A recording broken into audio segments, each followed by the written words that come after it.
ખરાબ વાતાવરણના કારણે હવાઈ મુસાફરીને અસર થઈ છે। અમદાવાદથી ઓપરેટ થતી ફ્લાઇટને અસર પહોંચી। 12 થી વધુ ફ્લાઇટના શેડ્યુલ ખોરવાયા છે। લો વિઝિબિલિટીના કારણે ફ્લાઇટ્સ મોડી પડી રહી છે, તો કેટલીક ફ્લાઇટ્સને અન્ય એરપોર્ટ પર ડાયવર્ટ પણ કરવામાં આવી। પ્રતિક અમારી સાથે જોડાઈ ગયા છે। પ્રતિક, 12 જેટલી ફ્લાઇટ્સ શેડ્યુલ તેમાં ખોરવાઈ ચૂક્યા છે, કેટલી ડીલે ચાલી રહી છે, મુસાફરોને કેટલી હાલાકી?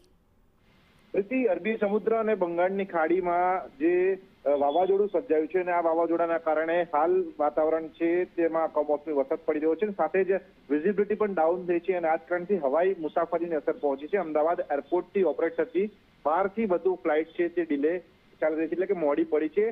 અડધો કલાકથી લઈને 2 કલાક સુધીની ફ્લાઇટો મોડી પડી છે। આ સાથે જ ઇન્ટરનેશનલ જે ફ્લાઇટો છે તે ફ્લાઇટોને અમદાવાદ એરપોર્ટ પર આવવાને તેમને ડાયવર્ટ કરવામાં આવી છે। કેટલીક ફ્લાઇટને લખનઉ મોકલવામાં આવી છે, તો કેટલીક ફ્લાઇટને દિલ્હી મોકલવામાં આવી છે।